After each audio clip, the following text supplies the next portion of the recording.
Throughout the histories of Arda, there have been many prominent characters that have touched the annals of history, be that for good or for evil, or in large or small ways.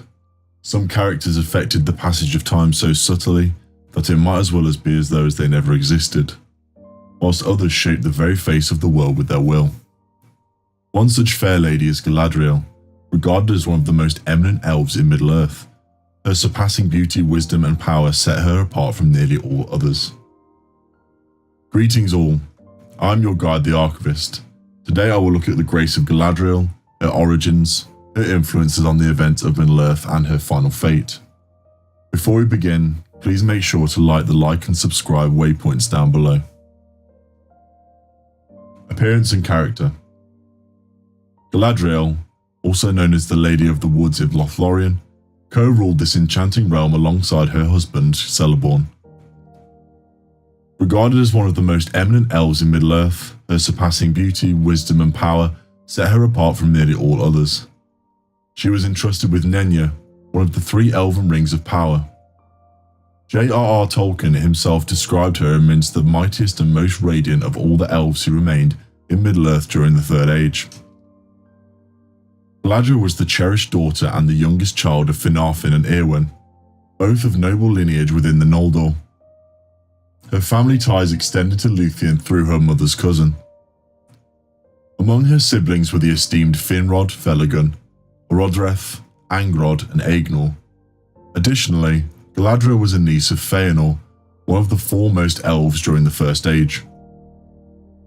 Lady Galadriel, the esteemed Lady of Lorien, was renowned for her ethereal beauty, possessing timeless features and luxurious flowing golden hair. Galadriel's unparalleled beauty, particularly her resplendent hair, garnered much admiration. Her golden locks, infused with silver, were believed by the elves of Tirion to have captured the light of the 2 trees of Valinor, Telperion and Laurelin. Some even speculate that her hair may have inspired the creation of the Silmarils by Feanor. She was also known as the tallest of elf women, standing at an impressive height of around 6 feet and 4 inches, or 193 centimeters. Given her wisdom and power, she played significant roles throughout Middle-earth's history, particularly during the time in Eregion and the War of the Ring. Furthermore, she had a preference for dressing in the most pristine white attire.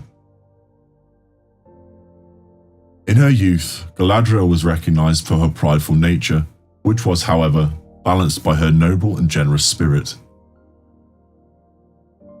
Galadriel was originally named Artanis by her father and Nerwin by her mother, which referred to her height and strength. Her name Galadriel, meaning maiden crowned with a garland of bright radiance, was given to her by Celeborn. The name Galadriel was used by those outside Lorien who were unfamiliar with the ancient days, mistakenly connecting her name with the Elvish word Galad, and the name of the Galadrim, the people of Lorien.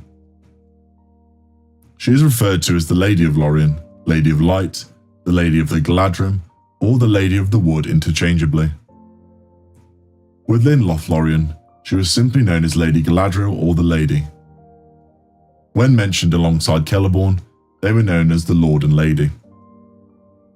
Faramir of Gondor referred to her as a mistress of magic when Frodo and Sam were with him in Henneth Annan. Powers. Galadriel possessed immense magical capabilities, including telekinesis, telepathy, clairvoyance, and ergokinesis. It is widely believed that she was the most powerful of the Noldor, second only to Feanor. During her time in the Undying Lands, Galadriel was the student of Yavanna and Ayla, and she later developed a friendship with Melian the Mire.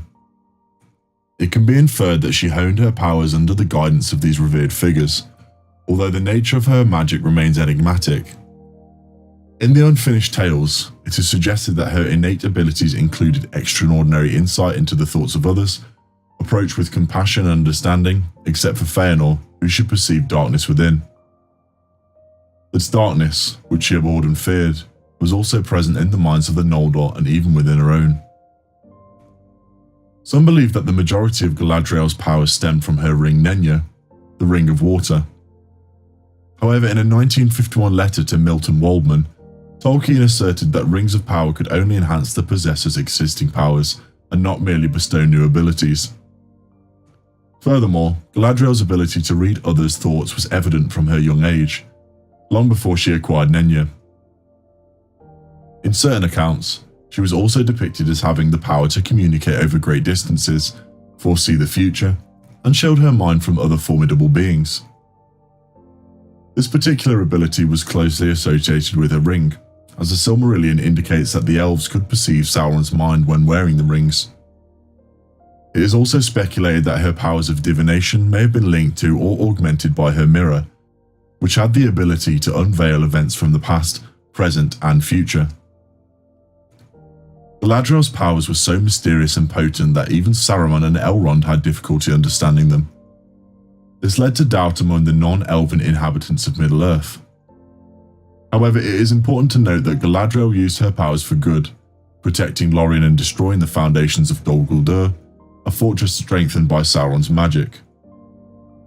In addition to her magical abilities, Galadriel possessed the skill of Osanwi, enabling her to communicate through thoughts. Her wisdom was evident when she was not deceived by Sauron in the Second Age, and suggested hiding the 3 rings of Celebrimbor. Furthermore, she refrained from using the powers of Nenya while the One Ring was in Sauron's possession, using them only after the One Ring was lost.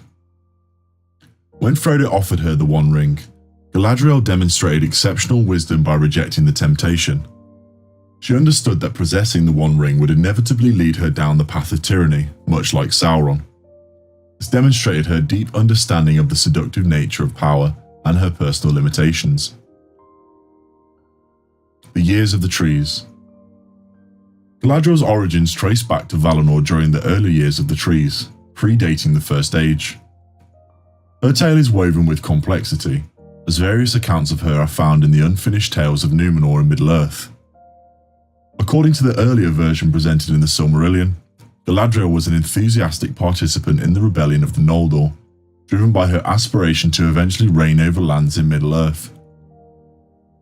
Eager to explore Middle-earth and establish her own realm, she was influenced by Feanor's description of the land. Interestingly, she did not pledge any oaths and shared similar sentiments with her cousin Fingon, son of Fingolfin. Despite this, when separated from Feanor and his kin, she and her people refrained from participating in the kingslaying in Alcolonde, instead following Fingolfin and braving the treacherous Hel Caraxi in the far north. In the later version of her story, a significant shift occurred. Instead of siding with Feanor's rebellion, Galadriel opposed him in almost every aspect. Her newfound desire led her to forsake Valinor for Middle-earth, where she intended to unleash her talents freely. She briefly resided with her mother's relatives in Alcolonde, where she encountered her future husband Celeborn. Together, they conceived a plan to construct a ship and embark for Middle-earth. However, their intentions were disrupted by the malevolent actions of Melkor and Ungoliant, who obliterated the light of the trees. During Feanor's subsequent rebellion, Galadriel, alongside Celeborn, stood against him to protect her mother's kin and Alcolonde. Disillusioned by Feanor's brutality, she clandestinely set sail for Middle-earth without seeking Manwë's consent. The First Age. While living in Beleriand, Galadriel resided with her brother, likely Finrod, but also spent much time at the court of Thingol and Melian in Menegroth. She arrived in FA 52 and was welcomed due to her family connection to Thingol's brother Olwe, who was Galadriel's maternal grandfather. During her time in Doriath, Galadriel met Celeborn, a kingsman of Thingol. She frequently travelled to visit her brother Finrod in his realm of Nargothrond. Tragically, her 3 brothers all lost their lives in various battles during the First Age. Galadriel formed a friendship with the Maiar Melian, who sought to understand the cause of the exile of the Noldor. Galadriel briefly recounted the story to her, omitting such details as the death of Finwë, the Kingslayer at Alcolonde, and the burning of the ships at Losgor. She dwelled in Nargothrond with her brother Finrod and questioned him about taking a wife, to which he explained that his beloved had been left in Valinor, and he had taken an oath only for himself. During the major wars of the First Age, Galadriel did not actively participate as she believed that defeating Morgoth was beyond the power of the Eldar. When Morgoth was finally defeated by the Valar from the west, Galadriel, having played no part in the earlier kinslaying, was offered safe return to Valinor. However, she chose to remain in Middle-earth and was the only leader of the Noldor exiles to stay after the First Age. The Second Age. Celeborn and Galadriel journeyed to Lindon, where they governed a community of elves as a fiefdom under Gil-galad, the High King of the Noldor. After a while, they welcomed their daughter, Celebrian. Subsequently, they ventured eastward and founded the realm of Eregion, also known as Hollin, which they ruled under Gil-galad. Eregion, located west of the Misty Mountains near Khazad-dûm, prospered during this period and engaged in open trade with the dwarves. Additionally, they established contact with the Nandarin settlement in the Valley of the Anduin, which later became known as Lothlorien. When Celebrimbor assumed leadership of Eregion, Galadriel departed through the mines of Khazad-dûm. Following the demise of King Amdir and the departure of his son Amroth after the Wars of the Last Alliance, Celeborn and Galadriel became the Lord and Lady of Lothlorien. In the Second Age, the Maiar Anatar, Lord of Gifts, guided Celebrimbor and the other Noldor of Eregion into crafting the Rings of Power. Galadriel harboured immediate suspicion of Anatar, which was later validated when he was revealed to be Sauron. Galadriel advised Celebrimbor in concealing the rings, and when Eregion came under attack, she was entrusted with one of the 3 rings of the elves. Her ring was of course Nenya, the Ring of Water. Aware of Sauron's might and desiring to thwart it, she refrained from utilising the powers of her ring as long as the One Ring was in Sauron's possession. However, during the Third Age, when the One Ring was lost, she harnessed its abilities to safeguard the borders of her realm, as the powers of her ring entailed protection, preservation, and concealment from evil. The Third Age. In the saga of Middle-earth, Galadriel's kinship ties and her significant contributions are often overlooked amidst the epic tales. From being the grandmother of Elladan, Elrohir, and Arwen through her daughter Celebrian's marriage to Elrond, to her pivotal role in opposing Sauron with the formation of the White Council, her influence was substantial. Amidst the War of the Ring, Galadriel played a crucial part in assisting the Fellowship of the Ring following their harrowing escape from the mines of Moria, her provision of aid to the Eothead during the invasion of the Balkoth, by shielding them with a protective mist, and her testing when Frodo presented her with the One Ring exemplified her indelible mark on that era. In addition, her act of allowing Frodo and Sam to gaze into the mirror of Galadriel offered a glimpse into their envisioned futures, shedding light on events that were yet to unfold. This moment shed light on her resilience and strength in the face of temptation. Galadriel's multifaceted involvement in the events leading up to and during the War of the Ring illustrates her depth and complexity as a character. Before the Fellowship departed, she bestowed a gift and an elven cloak upon each member, and equipped them with boats and supplies. Galadriel moved Gimli deeply with her grace and beauty, prompting him to ask for a strand of her golden hair as a keepsake for his kin. Generously, she granted him 3 strands, a gesture that she had refused to Feanor. Additionally, she presented a Malon seed and a small box of earth from her garden to Samwise Gamgee, a green elfstone set in silver to Aragorn along with the scabbard for the sword Anduril, and a bell each for Boromir, Merry and Pippin. She gifted Legolas with a long, sturdy bow of the Galadrim. To Frodo she gave a magical vial that captured the light of Erendil's star, which later aided Frodo and Sam in passing through Shelob's lair during their quest. Galadriel played a pivotal role in ensuring the success of the quest, even after the departure of the Fellowship.